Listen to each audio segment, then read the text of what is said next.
Good morning, everyone. I'm Cameron Stephen, the guy that bounced back from a brain injury, who is working on myself every single day. I want to show you something. This t-shirt. Neuroplasticity. Rewire, rebuild a better you. Neuroplasticity truly works. It's done wonders for me. Research it. Neuroplasticity really works. And check out this logo on my back. My daughter came up with this logo. I'm so proud of her. It says, protect, love, heal. That's what we have to do when you have a brain injury. We have to protect, love, and heal. This all came from my daughter, this logo, and John and Daniel from Creative Curve put it all together. So thank you very much. And thank you to my kids, because they're the love of my life. And my daughter is so creative. I mean, look at this. This is just amazing. I'm so proud of her. She has really saved my life, the same as my son. This is Lily, my cat. She's awesome. My daughter saved my life big time. When she was born, 2010, she was born an hour and 45 minutes after my birthday. And when I went in, her mother went through a real rough go having my daughter. And he tried to do it all naturally and stuff, and she went through a lot. I'm so proud of her too. When my daughter came out, I could see my face coming out. It was the most love I've ever felt in my life. And this made me want to make myself better in my life. And I got my business going, and I was going to change my life and get out of the currents I was involved in. But things happened, and I had a bad lifestyle, and I got caught up in the currents some more. And then I didn't see my daughter for a little while. And this made me into an animal. And I was partying all the time and doing drugs, well, cocaine and drinking. I even went out to the bar one time. I used to go up to the bar all the time back in the day, but this time I went out and then I had my daughter, and I was lost and I was missing something. And when I went out that night, I ended up getting in a fight with 4 different people. And it was quite an experience. But after that was over, I was like, I gotta get away from going downtown. And I went and I purchased a cottage in Mount Uniacke. And I was renovating this cottage, and I put a loft up there for my daughter. And my daughter came back into my life. And I had her on the weekends. She was 3. She's gonna turn 3. And I just had so much love. I just wanted to change things, but I was caught up in currents in my life and my bad lifestyle. And I'd have her on the weekends, and through the week, I'd still party. Now, I never partied every day, but as an extremist. So I started drinking and partying. It would go for 2 or 3 days. And this one time, I was up for 2.5 days and ended up being alone. And I was very emotional. And I was like, I couldn't bring my daughter into this life, into this environment. And everything was going wrong in my life, my relationships. Nothing was going good. I had so much stress. I've never had that much stress in my life.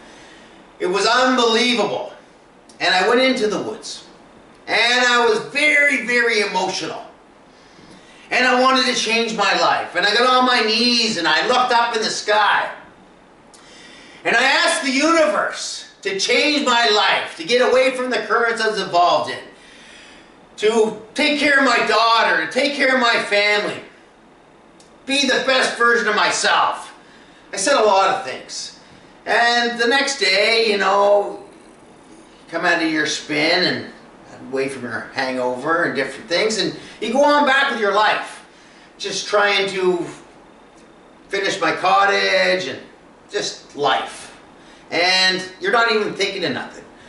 Well, I started getting really sick, and it was getting worse and worse. By the time I did the renovations, I was so sick. My family was pleading with me. My friends were pleading with me. My family doctor was pleading with me.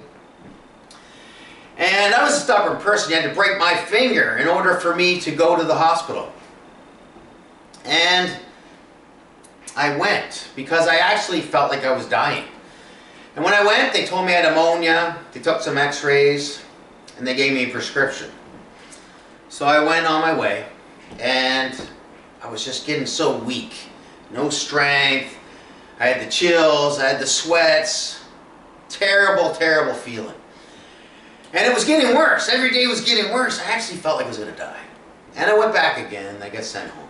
And then towards the end of October, it was the worst it ever was. I mean, I literally felt like I was going to die. So much so, I texted my daughter's mother and said, I know I'm going to die.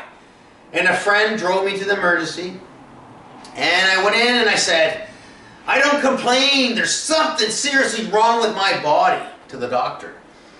And they said I had meningitis bacterial. They put the mask on. They got my friend to leave.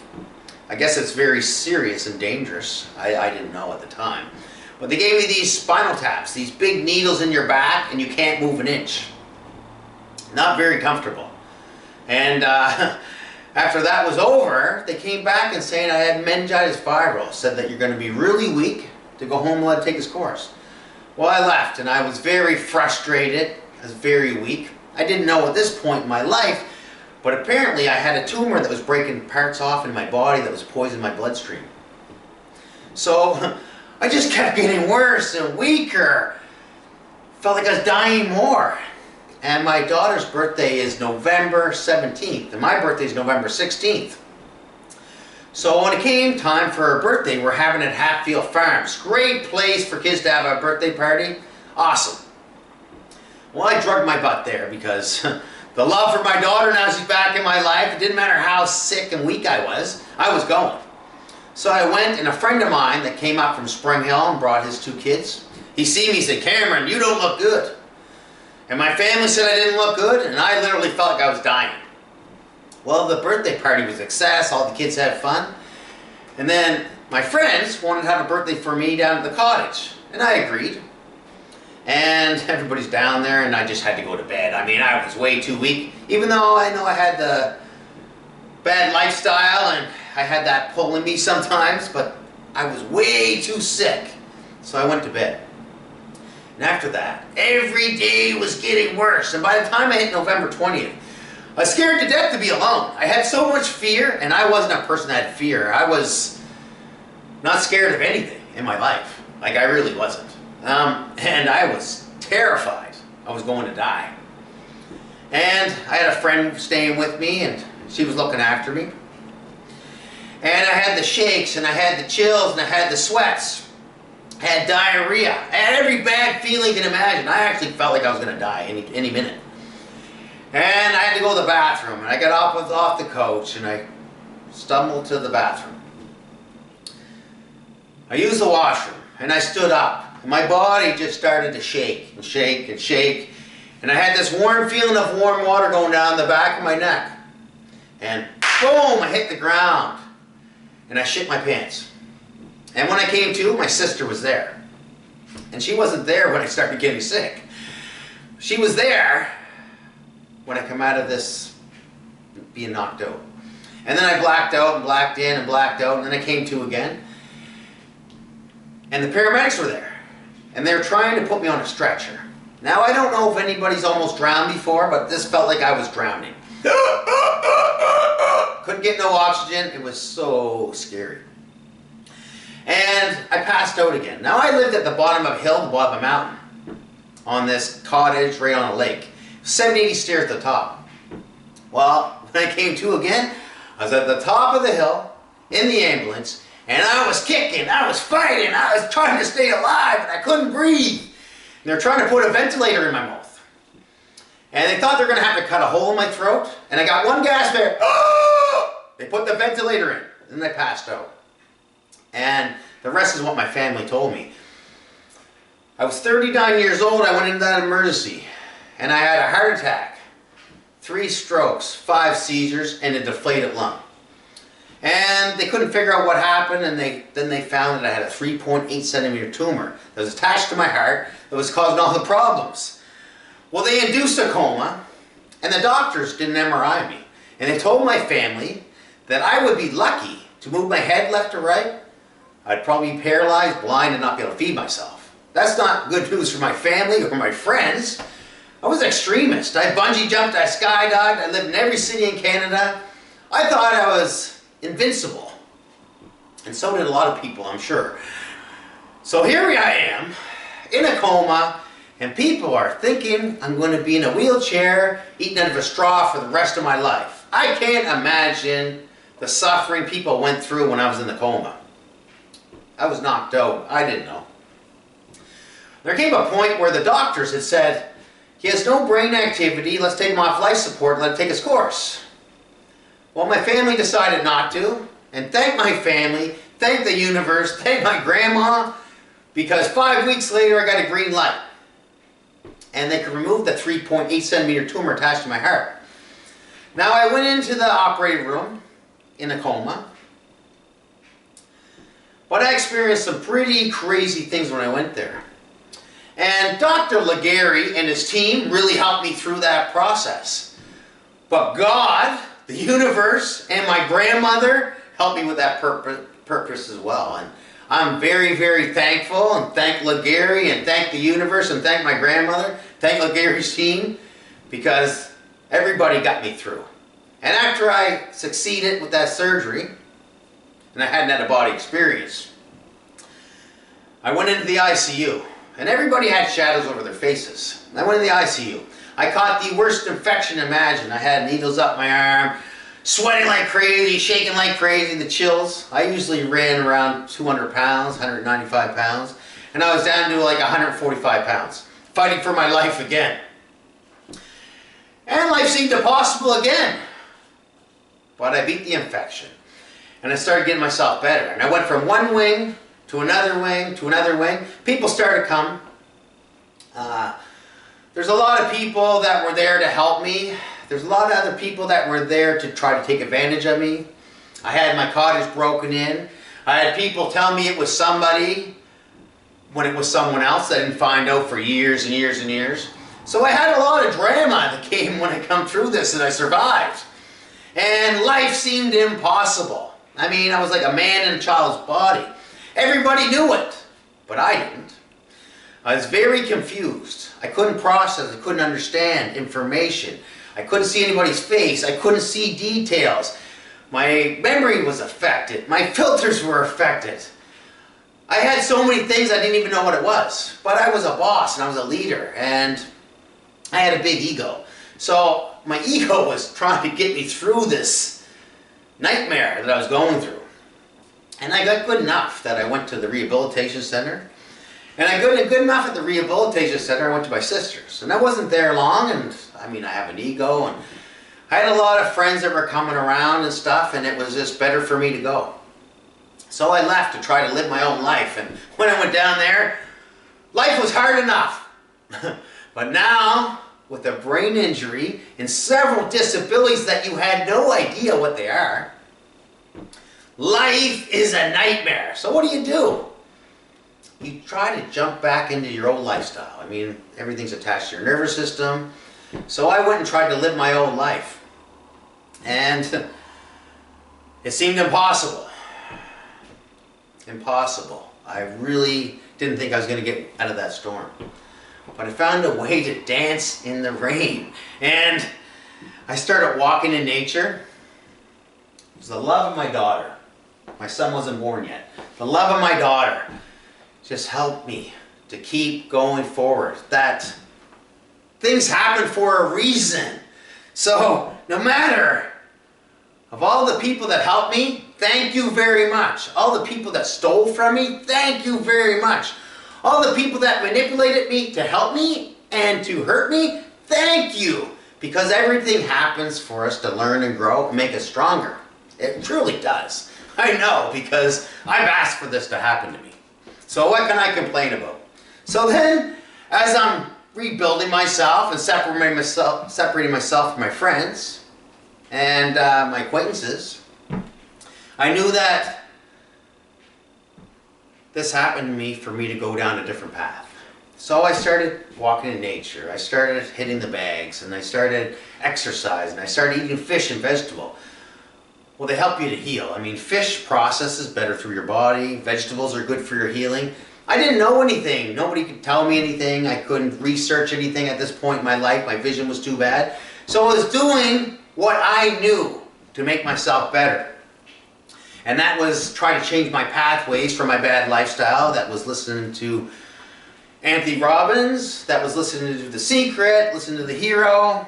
Listen to anything that changed my pathways. So I was a wrestler. I mean, I won the Atlantic Champions for wrestling in Newfoundland. I got a silver medal in the Nationals. So I know if I put that seatbelt on and I didn't give up, I felt in my body, in my soul, that I could make myself better. And I was doing it. And I was making myself better, not even having any knowing how to do it, just going by my own experiences in my life. But after a few years, I fell into this depression. Now, I met a young lady that came into my life that was in my life before, and she had a big part of my heart as well. And she came back into my life, and things were getting good. And then after about 3 years, I fell into this bad depression, and she went on her path to her mom's, and I went on my path. She was pregnant.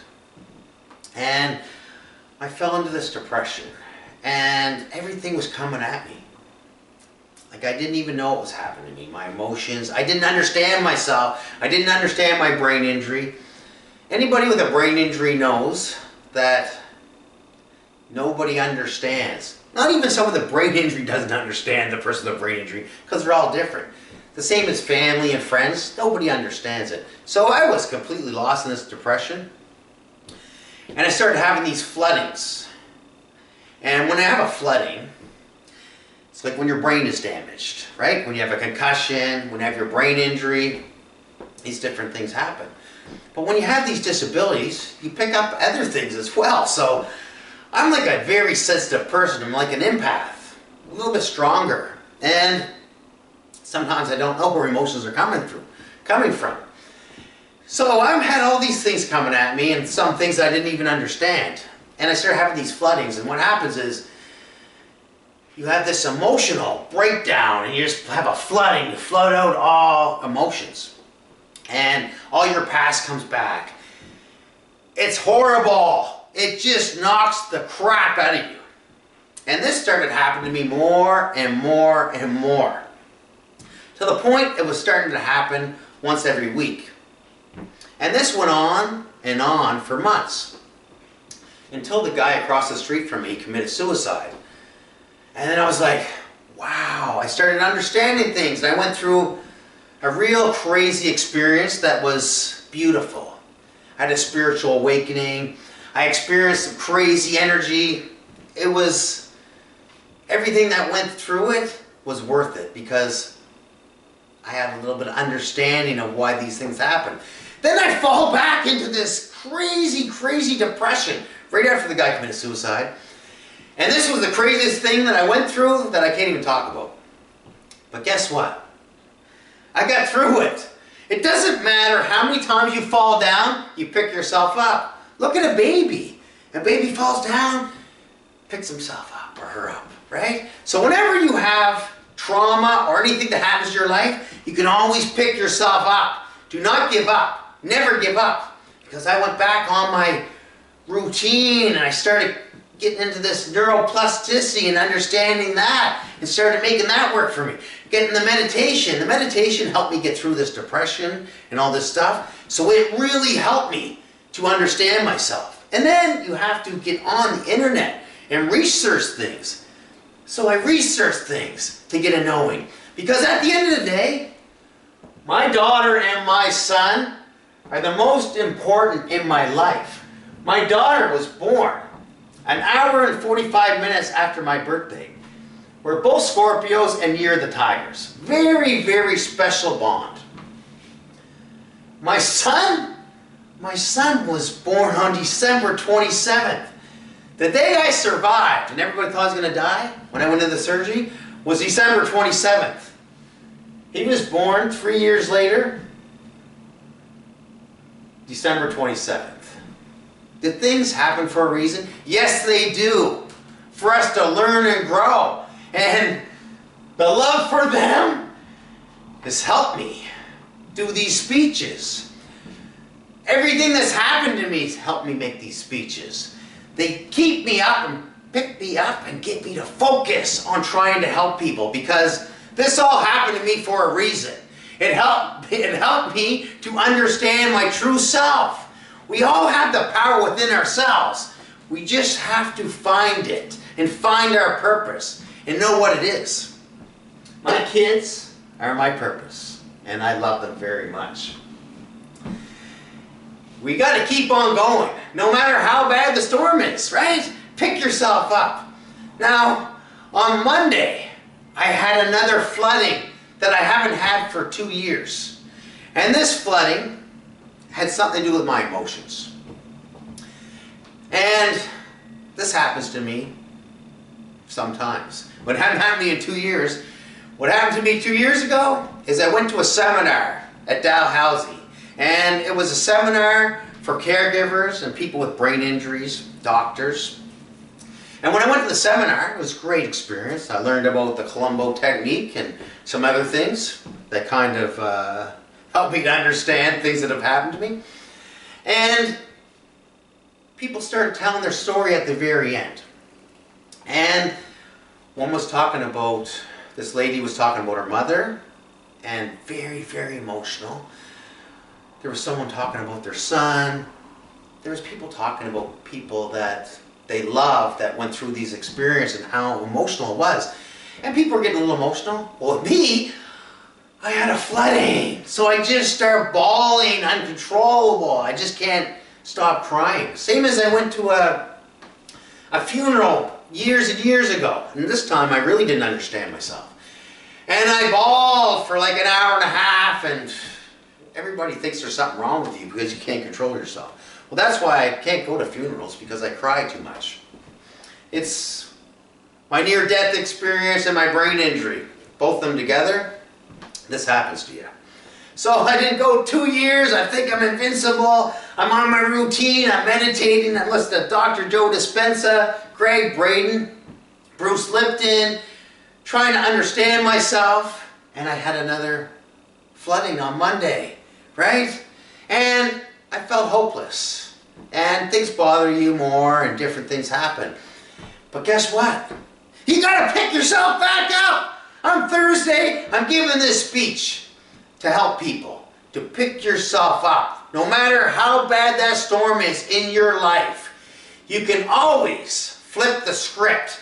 You can always do things to improve yourself. When you fall down, don't give up.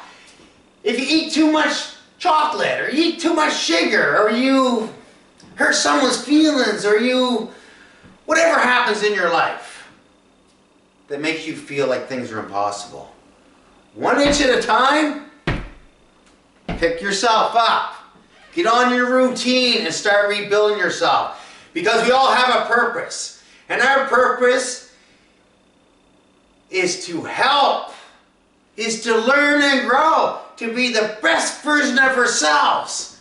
We have to go through things in our lives to learn and grow, to become that person.